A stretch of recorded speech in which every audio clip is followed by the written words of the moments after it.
Hello सेवा शिवा र अहिले चाहिँ यहाँ घर फर्किँदै हो गेस्ट हाउसबाट चाहिँ आज के भन्न चाहन्छु भने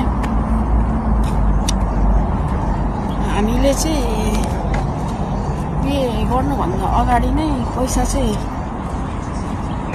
चाहिँ जस कमाएर आफ्नो लागि कमाएर चाहिँ बचत गरिराख्नु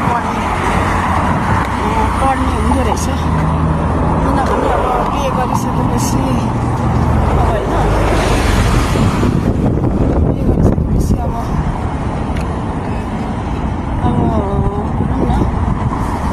कामहरू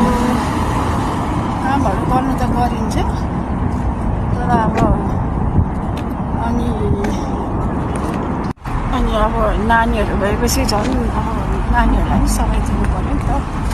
नानीहरू पनि समय दिनु पऱ्यो अनि फेरि नानीहरू फेरि त्यस्तै अब उनीहरूसँगै समय बितोस् भन्न चाहन्छ होइन।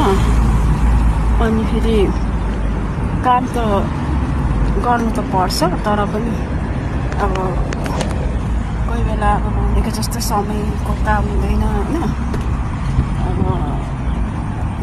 यहाँ विदेशको ठाउँमा त भनेको जस्तो समय पनि हुँदैन, मुस्किलले मात्रै पाइन्छ आफ्नो राम्रो समय भन्नाले अब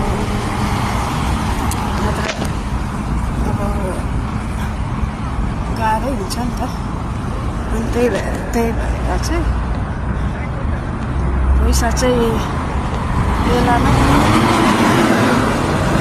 बचत गर्नुपर्ने रहेछ भन्ने चाहिँ कुरा बुझिराखेको छु मैले पनि।